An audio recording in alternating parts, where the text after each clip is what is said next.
Selamat pagi, Bu Agnes dan teman-teman. Kami dari kelompok 11 akan mempresentasikan tentang komparasi kurikulum ISD dengan kurikulum PAUD di Indonesia. Nah, adapun anggota dari kelompok 11, yang pertama ada Krisentia Risna Pramudita dengan NIM 059, yang kedua ada Lediana Yupiteningsih dengan NIM 074, yang ketiga ada Wiji Astuti dengan NIM 286.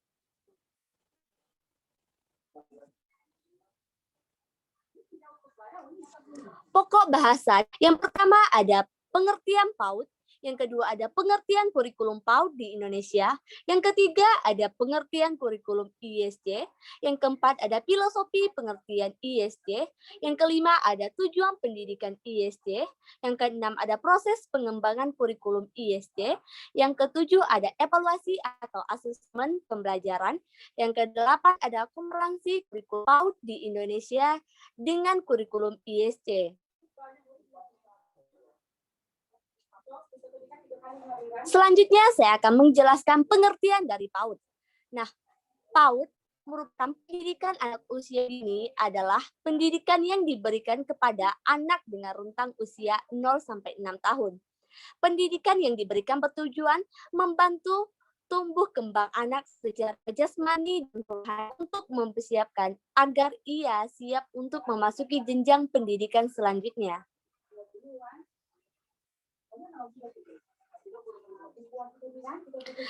Pengertian kurikulum PAUD di Indonesia. Kurikulum PAUD di Indonesia adalah seperangkat rencana dan peraturan mengenai tujuan, isi, dan bahan pembelajaran serta cara yang digunakan sebagai pedoman penyelenggaraan kegiatan pembelajaran untuk mencapai tujuan tertentu. Berdasarkan pengertian tersebut, terdapat dua dimensi kurikulum. Yang pertama ada dimensi adalah rencana dan pengaturan mengenai tujuan, isi, dan bahan pembelajaran, sedangkan yang kedua adalah cara yang digunakan untuk kegiatan pembelajaran. Selanjutnya, kurikulum PAUD di Indonesia. Standar PAUD berfungsi sebagai dasar dalam perencanaan, pelaksanaan, pengawasan, dan tindak lanjut pendidikan dalam rangka mewujudkan PAUD bermutu. Acuan setiap satuan dan program PAUD untuk mewujudkan tujuan pendidikan nasional dan dasar penjaminan mutu PAUD. Tujuan dari standar PAUD yaitu untuk mempersiapkan pembentukan sikap, pengetahuan, dan keterampilan anak serta mengoptimalkan perkembangan anak secara holistik dan integratif. Selanjutnya akan dijelaskan oleh teman saya yaitu Dita.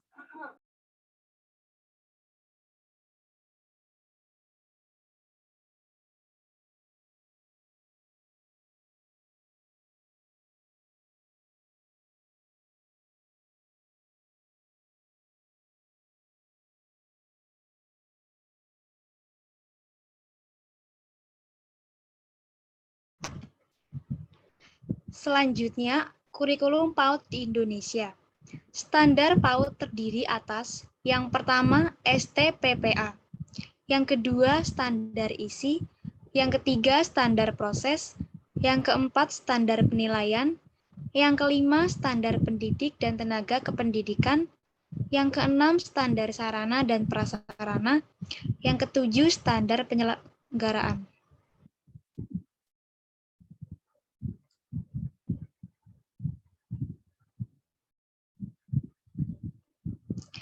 Selanjutnya, pengertian IEYC. Kurikulum IEYC atau International Early Years Curriculum adalah kurikulum komprehensif untuk anak usia 2-5 tahun yang sudah digunakan lebih dari 300 sekolah. IEYC dirancang sebagai tanggapan atas permintaan dari sekolah atau pengaturan tahun awal yang menggunakan kurikulum dasar internasional atau IPC dan ingin memasukkan kurikulum internasional mandiri untuk pelajar dalam rentang usia tahun awal 2-5 tahun.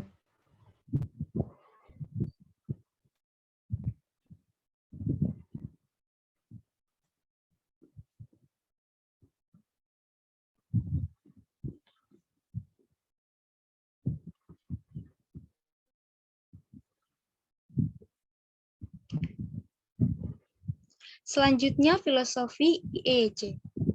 Yang pertama, berpusat pada anak.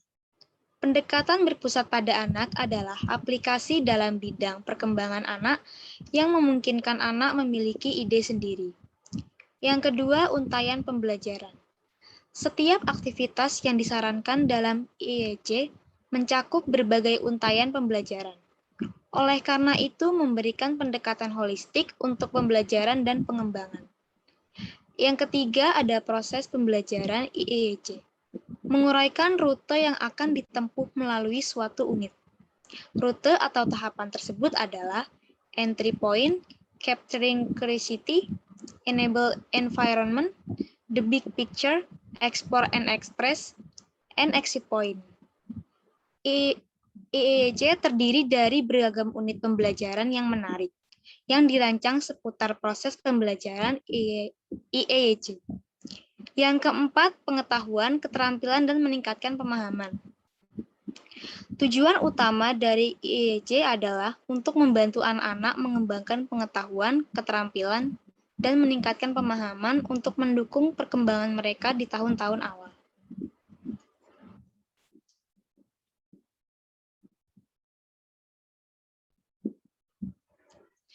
Selanjutnya, tujuan IEEC.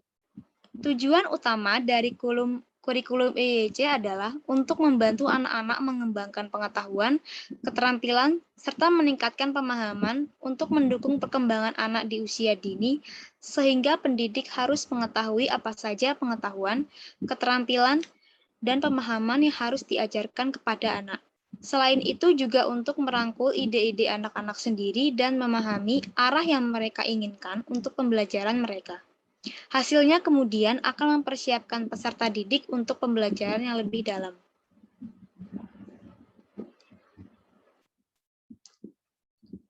Selanjutnya ada proses pengembangan kurikulum IEEC.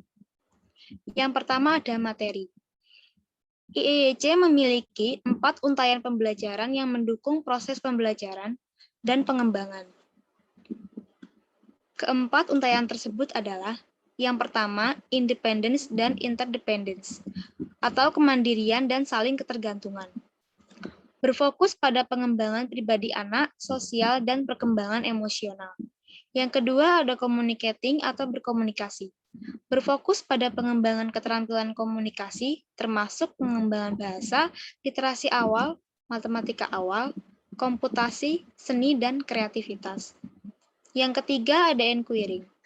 Berfokus pada pengembangan keterampilan anak dalam penyelidikan melalui menjelajahi orang dan dunia.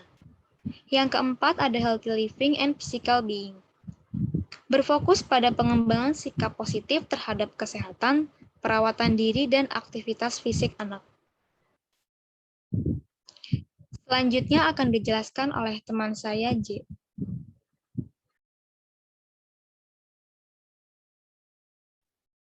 Yang selanjutnya ada strategi pembelajaran. Proses pembelajaran IEEC terangkum dalam unit pembelajaran berikut. 1. Entry point. Entry point merupakan tahapan paling awal dalam unit pembelajaran IEEC, di mana meluncurkan setiap unit IEEC baru dan harus direncanakan untuk memungkinkan anak-anak menjelajahi pengalaman baru dengan cara yang menarik dan berkesan. Di sini, guru harus kreatif untuk membuat entry point yang menarik. Kemudian yang kedua adalah capturing curiosity. Capturing curiosity merupakan tahapan kedua dalam unit pembelajaran IEEC, di mana guru menangkap rasa ingin tahu anak terhadap materi yang akan dipelajari. Kemudian, selanjutnya ada enable the environment. Enable the environment adalah proses perencanaan dan pengembangan ruang belajar di dalam dan di luar ruangan yang relevan untuk menciptakan iklim yang positif bagi berlangsungnya inquiry dan pembelajaran.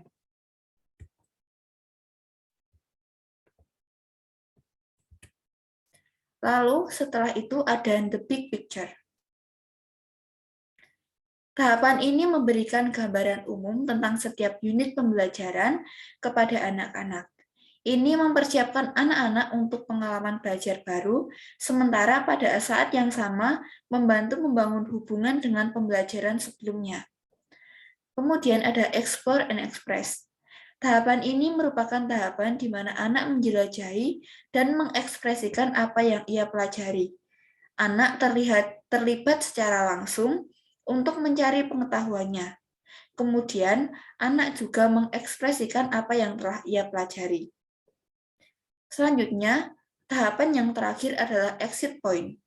Pada tahapan akhir ini, IEYC memberikan kesempatan kepada anak-anak untuk berefleksi, berbagi, dan merayakan apa yang telah mereka pelajari.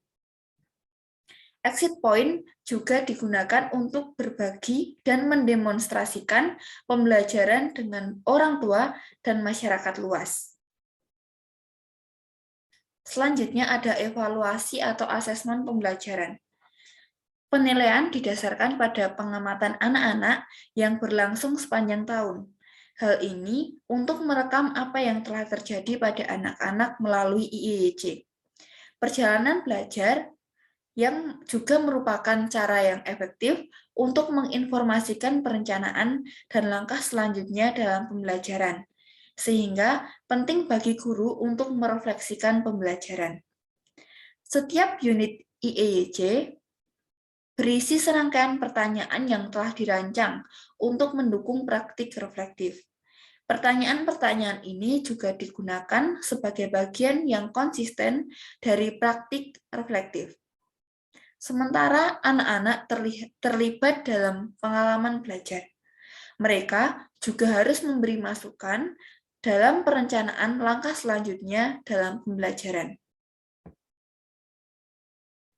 Kemudian yang terakhir ada komparasi kurikulum PAUD di Indonesia dengan kurikulum IEYC. Kurikulum pendidikan anak usia dini atau kurikulum PAUD di Indonesia dengan kurikulum IEYC adalah kurikulum berbasis tematik di mana semua mata pelajaran diintegrasikan ke dalam topik tertentu. Kurikulum ini memungkinkan untuk menggunakan berbagai teknik pengajaran yang sesuai dengan gaya belajar setiap anak ke dalam satu bidang pembelajaran untuk waktu yang lama. Hal ini memungkinkan anak untuk mengembangkan keterampilan dan mencapai pengetahuan dan pemahaman yang lebih kaya dari biasanya.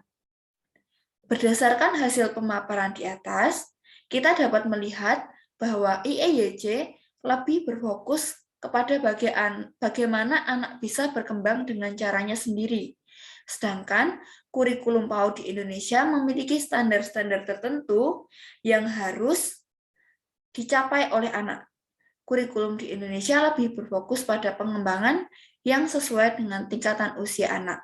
Sedangkan pada IEYC, pada prinsip nomor 2, bahwa anak harus didukung untuk belajar dan berkembang dengan kecepatan unik mereka sendiri-sendiri, sehingga tidak berpatokan pada usia anak dan perkembangan tiap anak. Tentunya perkembangan setiap anak ini berbeda-beda. Kemudian, yang selanjutnya, apabila dilihat dari usia anak, IEYC merupakan kurikulum yang diberikan untuk anak usia 2-5 tahun.